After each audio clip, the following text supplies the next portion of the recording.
Ragazzo di 19 anni accoltellato a Porcia, è grave, picchiati due amici che erano con lui, raccontano di una rapina finita male, ma le indagini puntano alla spedizione punitiva.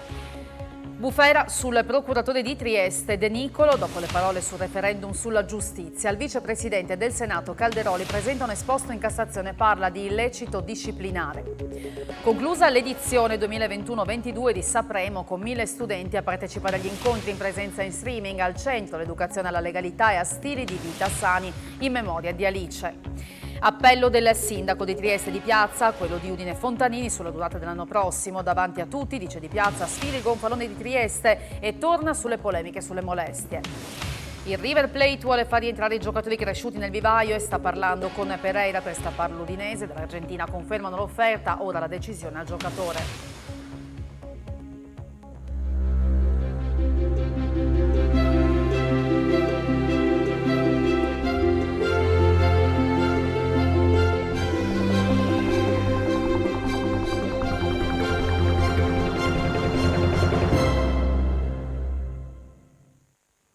Buonasera a tutti voi da Telefriuli, ben trovati all'edizione serale del nostro telegiornale che apriamo con il fatto di sangue che è avvenuto a Porcia. Ieri sera un ragazzo di 19 anni è stato accoltellato mentre era insieme a due suoi amici. Il ragazzo è grave, i due parlano di rapina finita male, ma gli investigatori seguono anche la pista di un regolamento di conti.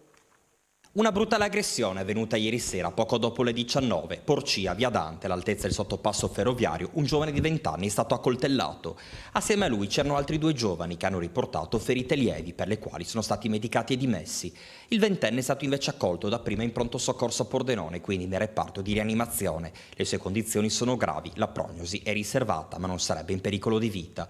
Sull'episodio indaga la polizia, è intervenuta con la squadra mobile. Le 3 vittime dell'aggressione, di nazionalità italiana, anche se almeno uno origini straniere, hanno riferito di una rapina degenerata, ma gli investigatori stanno vagliando anche ipotesi alternative come quella di una spedizione punitiva, una zona, quella di via Dante, per la quale da tempo i residenti stanno chiedendo maggiore sicurezza. Si mettono laggiù in fondo, hanno tagliato la siepe, io non mi fido di andare giù là a vedere perché sa, ce ne ho 85 roti nella schiena.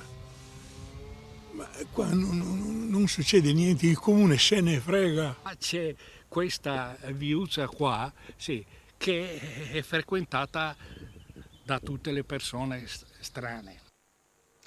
A Roma questa mattina il presidente della regione Fedriga e i governatori di altre regioni hanno sottoscritto un accordo con il premier Draghi per i progetti bandiera del PNRR.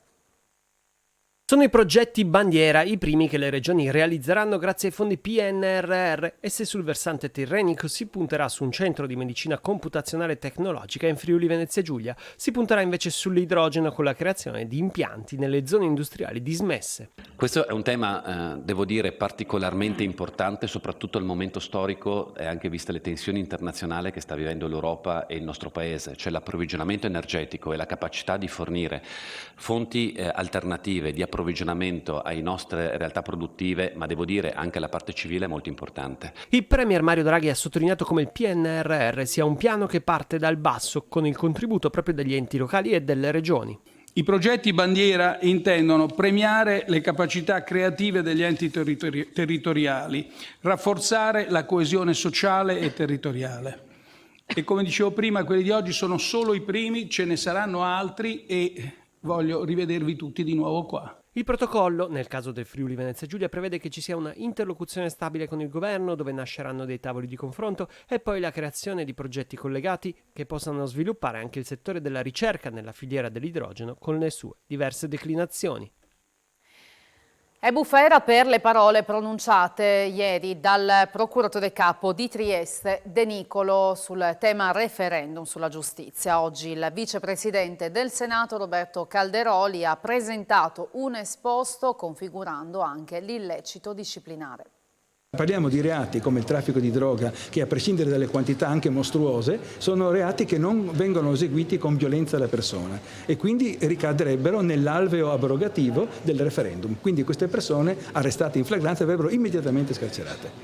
E bufera per le parole sul referendum della giustizia pronunciate ieri dal procuratore capo di Trieste De Nicolo. Commentando le 38 misure cautelari conseguenti al maxi sequestro di droga, il PM ha affermato che se passasse il referendum del 12 giugno questi arresti non si potrebbero più fare. Affermazioni che fanno rumore, visto che provengono da un alto rappresentante della magistratura e che hanno fatto letteralmente infuriare chi è a favore del sì, tra questi il vicepresidente del Senato Roberto Calderoli. Ieri il senatore della Lega aveva replicato come incredibile le affermazioni di De Nicolo, prive di fondamento, in quanto con l'arresto di persone legate alla criminalità organizzata la norma resterebbe applicata. Oggi il senatore ha rincarato la dose e ha parlato di fake news.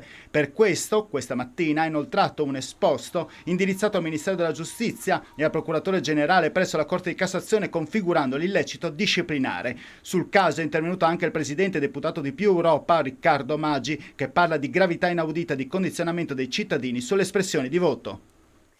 All'inizio dell'emergenza Covid, un'azienda di Tiene aveva venduto alla Protezione Civile regionale 50.000 mascherine risultate non a norma. Il legale rappresentante oggi ha patteggiato oltre 14.000 euro di multa.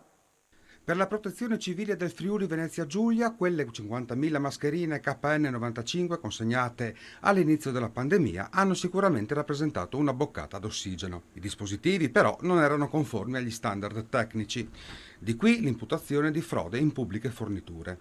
Essere accusata è una donna di 48 anni, legale rappresentante della Filmo Group di Tiene, che oggi ha patteggiato una multa di oltre 14.000 euro davanti al GUP di Udine Matteo Carlisi. La fornitura risale all'aprile del 2020, quando le mascherine, costate alla regione 100.000 euro, sono state consegnate alla sede di Palmanova della Protezione Civile. La merce però non era corredata del fascicolo attestante la conformità tecnica e la marchiatura CE. Inoltre, a un più attento esame, alcune carte fornite dall'azienda sono risultate non in regola. In particolare, il certificato di compliance riportava un codice inesistente, il certificato di conformità era privo del nome del fabbricante e il report delle analisi è risultato non originale. Il PM e la difesa hanno proposto al GUP un patteggiamento di 6 mesi di reclusione e 800 euro di multa, convertiti in 14.300 euro di ammenda. Per Giosuè Ruotolo il ricorso straordinario in Cassazione rappresenta l'ultima spiaggia. Il 32enne originario di Avellino è stato condannato all'ergastolo sia in primo sia in secondo grado, pena confermata dalla Cassazione per il duplice omicidio di Trifone Ragone e Teresa Costanza, avvenuto all'esterno del Palasport di Pordenone la sera del 15 marzo 2015. Il suo legale, l'avvocato Danilo Iacobacci, ha presentato ricorso straordinario in Cassazione per la revoca della sentenza di terzo grado, in particolare puntando su alcuni elementi indiziari che sarebbero stati smentiti da prove, e la sentenza è attesa nei prossimi giorni. Va ai domiciliari il tunisino di 19 anni residente a Cividale, accusato di aver palpeggiato 2 notti fa a Lignano una ventenne dell'Interland udinese. Lo ha deciso il GIP di Udine al termine dell'udienza di convalida dell'arresto. Durante l'interrogatorio il giovane ha ammesso le proprie responsabilità. Avevo bevuto un po' e sono uscito di testa, ho visto questa ragazza e l'ho toccata, è la prima volta che mi succede ed è anche l'ultima. Chiedo veramente scusa, questo ha detto al giudice. Ad aprile avevano assaltato 7 aziende tra Brugnera e Pravisdomini. I carabinieri di Sacile hanno arrestato a Grazia 3 cittadini rumeni. In manette la banda di ladri che a metà aprile aveva assaltato 7 ditte tra Brugnera e Pravisdomini. Si tratta di 3 cittadini rumeni residenti a Grazia, arrestati dai carabinieri di Sacile. Le indagini hanno portato subito ad appurare che i malfattori si erano mossi a bordo di una BMW X5 con targa romena. I carabinieri sono riusciti ad individuare il percorso di fuga che portava oltre confine nazionale e precisamente in Austria. È in questa fase che è subentrata la collaborazione del Centro di Cooperazione Internazionale, che ha permesso di rintracciare nei pressi di Graz 2 furgoni rubati a Brugnera. La polizia austriaca è riuscita a fermare i 2 mezzi e la BMW X5. Caricata sui furgoni c'era parte della merce asportata dalle ditte di Brugnera. Le indagini condotte dai militari dell'arma hanno permesso di ricostruire i movimenti dei 3 malviventi in Italia. È stato quindi possibile attribuire a loro anche 2 furti avvenuti a Pravisdomini nella notte tra il 14 e il 15 aprile. 2 stranieri ricercati sono stati arrestati nell'ultima settimana dalla polizia. Si tratta di un passeur kosovaro, nel 2014 sorpreso a Ogovizza mentre trasportava 3 connazionali clandestini in Italia, e un cittadino serbo che è stato sorpreso nel 2009 quando era ancora minorenne, senza patente, in possesso di stupefacenti e giudicato responsabile del furto di un'auto. Andava a caccia munito di silenziatore e visore notturno. Dopo settimane di indagini e appostamenti, il cacciatore armato come un cecchino è stato sorpreso in azione dagli uomini della forestale regionale tra i vigneti di Corno di Rosazzo. L'uomo è stato denunciato mentre gli strumenti sono stati confiscati ed è stato multato anche l'amico che lo accompagnava in quanto risultava sprovvisto dell'assicurazione obbligatoria prevista per i cacciatori. È stata trasportata in elicottero in gravi condizioni a Udine una donna investita questa mattina a Vigonovo di Fontanafredda. Si tratta di un80enne del posto che mentre era in bicicletta è stata urtata da una Fiat Punto condotta da una giovane. L'incidente si è verificato all'incrocio tra via Baracca e via Zorutti. Quasi 1000 studenti delle scuole superiori della provincia di Udine hanno partecipato nel corso dell'anno scolastico al progetto Sapremo, mirato all'educazione alla legalità, un progetto nato in seguito alla tragica morte di Alice, la 18enne che perse la vita a Udine nel 2018 per overdose. Si è concluso con la consegna dei premi per i lavori multimediali o digitali l'edizione 2021-2022 di Sapremo, Salute, Protagonisti ed Emozioni, il progetto di educazione alla legalità e agli stili di vita sani promosso dalla Questura di Udine e dal Dipartimento di Prevenzione dell'Azienda Sanitaria Friuli Centrale, insieme all'Ufficio Scolastico Provinciale, al Comune di Udine, alla Prefettura, Danieli e Confindustria Udine. Sapremo ha visto la partecipazione agli incontri in presenza e in remoto di quasi 1000 studenti da diverse scuole superiori della provincia di Udine. Il progetto Sapremo è nato nel 2018 e si è sviluppato quasi tutto durante la pandemia che è stata una grande palestra proprio per tutti noi, soprattutto per i ragazzi, per provare cosa vuol dire essere responsabili ed essere artefici con il rispetto delle regole della propria salute e della propria sicurezza. I ragazzi quando si consente loro di esprimere il loro pensiero, poi alla fine vengono delle cose che sono fuori, delle cose impensabili.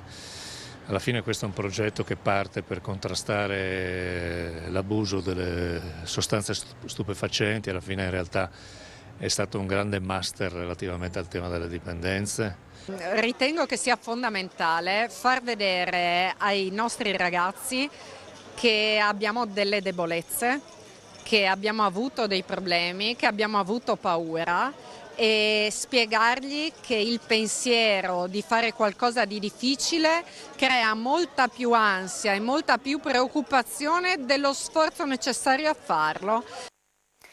I dati della pandemia: dopo le 5 vittime di ieri, oggi non si sono registrati decessi. Su 4.426 test e tamponi sono state riscontrate 392 positività, 3 le persone ricoverate in terapia intensiva, 84 quelle in altri reparti. Il coordinamento salute FVG dice no alla proposta dell'assessore regionale Riccardi di potenziare la sanità privata a scapito di quella pubblica. Organizza per il 24 giugno un'assemblea pubblica. No al potenziamento della sanità privata a discapito di quella pubblica. Il coordinamento salute del Friuli Venezia Giulia non ci sta e risponde a muso duro alla proposta del vicepresidente della regione Friuli Venezia Giulia, Riccardo Riccardi, e intanto organizza per il 24 giugno al centro Balducci di Zuliano un'assemblea dal titolo Salute Bene Comune, un diritto, non un affare. Siamo innanzitutto quasi in dirittura di finale della legislatura vigente, e l'assessore inventa questa nuova trovata dell'affidamento alla sanità privata dei servizi della sanità pubblica. In realtà ci aveva già provato, perché è da marzo che c'è una delibera di giunta che affida alla sanità privata tutto il carico pesante della lista d'attesa, ma non pare che grossi effetti siano prodotti. In realtà il tema della sanità pubblica è un tema molto complesso. C'è una sofferenza che deriva da anni. Oggi ci troviamo di fronte a una situazione che è complessa, che non si può risolvere con una bacchetta magica sicuramente. Ci vogliono più soluzioni, però bisogna spingere sulla sanità pubblica. Rallentamento nei primi 3 mesi dell'anno per l'economia udinese dopo il rimbalzo del 2021. A pesare sono i costi dell'energia e la guerra, lieve calo per le industrie meccanica e siderurgica, bene il legno arredo in sofferenza al comparto alimentare. L'economia udinese nella prima parte dell'anno ha rallentato dopo il rimbalzo dell'attività manifatturiera registrato nel 2021 con una crescita media annuo del 12,9% rispetto al 2020. Il 2022 si è aperto con un indebolimento del ciclo economico provinciale, complice l'aumento dei costi dell'energia e il conflitto russo-ucraino. E questo lo scenario tratteggiato dalle elaborazioni dell'Ufficio Studi di Confindustria di Udine, che ha registrato nel primo trimestre del 2022 un calo sul quarto trimestre 2021 di quasi il 2% e una variazione leggermente positiva sullo stesso trimestre dello scorso anno dello 0,2%. Le vendite in valore assoluto sono aumentate del 3% rispetto al trimestre precedente e del 4,7% rispetto ai primi 3 mesi del 2021. Positivo il tasso di utilizzo della capacità produttiva, che si è attestato all'85,6%, sostanzialmente in linea con la rilevazione precedente. Gli ordini invece risultano in calo del 2,3% rispetto al primo trimestre dello scorso anno. Nel dettaglio dei settori, l'industria meccanica e quella siderurgica hanno visto un lieve calo, mentre il settore del legno e dei mobili ha fatto registrare un aumento tendenziale del 5,4%. Bene anche chimica, gomma e plastica ed edilizia, in sofferenza l'alimentare con un meno 10,8%. Approvata dal Consiglio delle Autonomie Locali la preintesa sul lavoro agile tra Regione e sindacati, il documento però dovrà essere validato dalla Corte dei Conti. Parere favorevole. Il Consiglio delle Autonomie Locali ha approvato la delibera legata al comparto pubblico presentata dall'assessore regionale Pierpaolo Roberti e che in parte era stata anche avvallata da alcuni sindacati. Il focus è sulle attività agili e da remoto dei dipendenti regionali, circa 2000. Dopo il superamento di questo primo ostacolo, la palla passerà alla Corte dei Conti, che dovrà vagliare la documentazione e dare il via libera. Il nuovo accordo ha come centro di tutto il lavoro agile e da remoto, con il diritto dei lavoratori alla disconnessione e alla precisa definizione delle attività da svolgere a distanza. In pratica, anche se non si è in ufficio e si opera da casa o da un altro ente, ci sono delle fasce orarie che devono essere rispettate e al di fuori delle quali si può anche spegnere il cellulare. In particolare il tema più complesso è quello della smart working, che passa per accordi individuali, facoltativi, su determinate attività. Non ci sono al momento preoccupazioni per i lavoratori dello stabilimento di San Daniele della Queens. Ad affermarlo sono i sindacati della FAI CISL e FLAI CGL, che invece stanno seguendo con apprensione le sorti dello stabilimento gemello di San Dorligo della Valle, l'ex prosciuttificio Principe di San Daniele, per il quale la proprietà, il fondo VRM, ha comunicato alle parti sociali la chiusura a fine settembre perché il progetto di rivalutazione e sviluppo del sito non è più attuabile. I 49 lavoratori, per i quali terminerà la cassa integrazione straordinaria in deroga il 13 ottobre, restano a casa. I sindacati hanno dichiarato lo stato di agitazione e chiesto un tavolo di confronto con l'azienda e gli assessori regionali Bini e Rosolen. Lavoratori e sindacati sono pronti ad azioni di protesta contro l'annunciata chiusura. Sarà presentato domani il nuovo tragitto delle linee urbane degli autobus di Udine, che collegheranno ancora di più Tavagnacco e le sue frazioni. Udine chiama, Tavagnacco risponde. Città e Interland da settimana prossima saranno ancora più unite con il prolungamento delle linee urbane del servizio di trasporto pubblico locale dal centro udinese alle frazioni del comune di Tavagnacco, in particolare Cavalicco e Adegliacco. Infatti saranno potenziate ed estese le linee urbane degli autobus numero 2 e 3, quelle che tradizionalmente connettono già Udine con il suo comune settentrionale più vicino. La 2 infatti arriva in centro a Feletto Umberto, a pochi passi dal municipio di Tavagnacco, mentre il capolinea del 3 è posizionato a Molinari Nuovo. E proprio questa linea sarà quella più interessata dalle modifiche, con il prolungamento fino alle frazioni di Adegliacco e Cavalicco, sempre più abitate e sempre più bisognose di un collegamento frequente con il centro cittadino. La presentazione avverrà domani con il viaggio inaugurale del primo autobus, per un tragitto che da settimana prossima diventerà quotidiano e abituale. Torna la fiera regionale dei vini di Butrio dal 10 al 12 giugno. Oltre 170 i vini di 113 cantine che saranno proposti nelle enoteche e nelle degustazioni guidate della Guida Vini Buoni d'Italia. 9ª Fiera regionale dei vini di Butrio, che partirà il 10 giugno. Sede, come da tradizione, la magnifica villa di Topoflorio e il suo parco storico. Una manifestazione che ritorna nella sua forma di normalità dopo 2 anni un po' travagliati e quindi insomma Friuli Venezia Giulia ancora patria, ancora terra di importanti manifestazioni in grado di attrarre turisti da fuori e di, come dire, far sì che i cittadini del Friuli Venezia Giulia possano godere e beneficiare delle tante ricchezze e bellezze che abbiamo. Venite perché troverete diverse cose, dalla culturale al divertimento, alle musiche, perché abbiamo parlato di musiche, ma ci saranno musiche serali di diversi stili, con diverse modalità, dagli anni 70 al sax, alle cose un pochino anche divertenti. Il doppio manifesto con le scritte Peace e LGBTQ comparso sulla porta d'ingresso di una scuola di Pordenone fa infuriare il sindaco Ciriani, che sbotta e dice carico ideologico. 2 manifesti arcobaleno affissi sulla porta d'ingresso di una scuola e a Pordenone scoppia la polemica. A sollevarla per primo il sindaco Alessandro Ciriani, che si è particolarmente risentito dopo aver visto sul proprio cellulare la foto di quei 2 disegni. Nel primo, in riferimento alla guerra in Ucraina, campeggia la scritta Peace, nell'altro l'acronimo LGBTQ, lesbiche, gay, bisessuali, transgender, queer, che sta a rappresentare il rispetto della parità di genere. Ai bambini di 11, 12, 13 anni forse la scuola dovrebbe insegnare o impartire qualcos'altro, tipo la tolleranza nei confronti di tutti. Vede, nella mia piccola esperienza, nel mio piccolo osservatorio, posso dire che sì, forse esiste anche una emarginazione omofobica, ma che in realtà i ragazzi vengono discriminati perché sono grassi, perché sono bassi, perché sono brutti, perché sono poveri, insomma ce ne sono decine e decine di forme di cattiveria che vengono espresse. A scuola bisogna insegnare a essere tolleranti ed educati nei confronti di tutti, questa è la grande differenza, e lasciare che siano i genitori a quell'età a decidere quale deve essere lo spirito, l'anima e anche l'orientamento sessuale dei loro figli.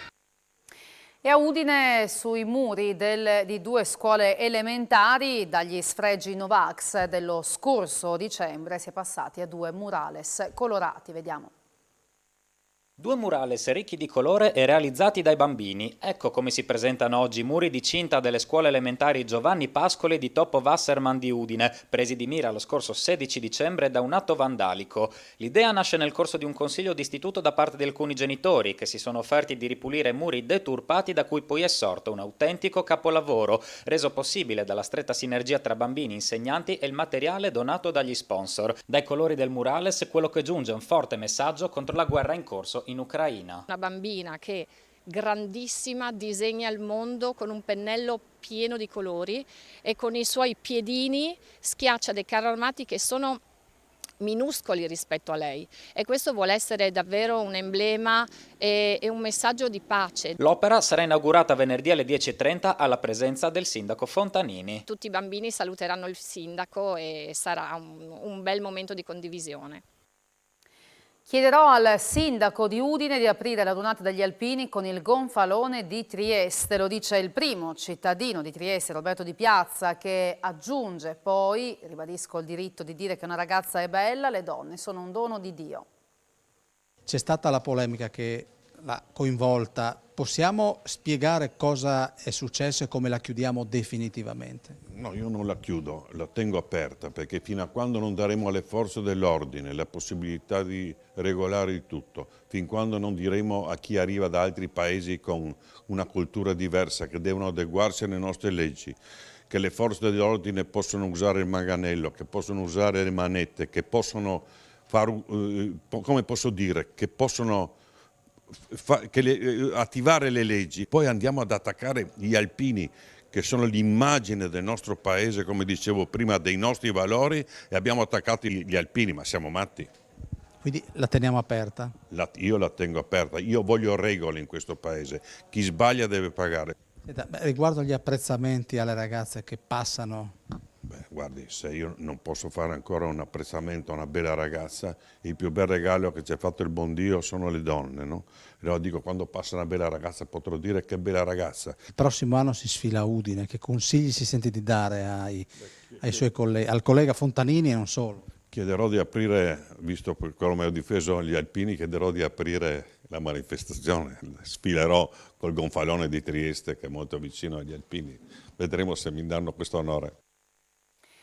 Lo sport e il bel canto assieme ai suoi animali preferiti, tutto questo è nella storia di Giulia Pelizzo, che ha conquistato il pubblico dei campionati regionali di equitazione americana. In sella al suo cavallo si è esibita cantando l'opera La Traviata e alla performance ha partecipato anche il suo cane.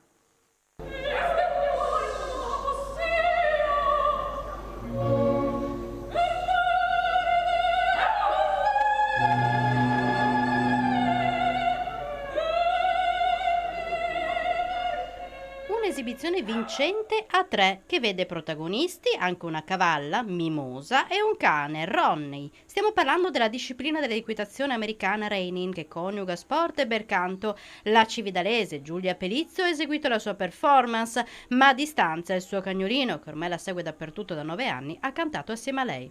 Avrei voluto coinvolgerlo in questa performance, solo che il problema è che quando lui è vicino a me e io sono sul cavallo, lui vuole salire sul cavallo e quindi non avrei potuto eseguire poi il percorso sulla musica della Traviata, per cui ho dovuto chiedere a una persona di tenermelo intanto che eseguivo questo pattern, e lui quindi da fuori, diciamo fuori scena, comunque ha mantenuto la sua abitudine di cantare assieme a me.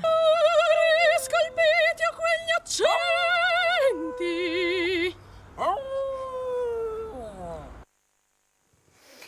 Il River vuole Roberto Pereira, dall'Argentina arrivano conferme, ora la decisione spetta al giocatore, ne parliamo tra poco a Sport FVG, spazio anche al Pordenone con il direttore generale che lascia e alla Triestina in difficoltà, oggi una conferenza stampa per chiarire la situazione, per provare a iscriversi entro il 22 giugno, ovviamente poi parleremo anche di basket in 2 giornate fondamentali per i destini delle squadre della provincia di Udine. Grazie per aver seguito il nostro TG, buona serata.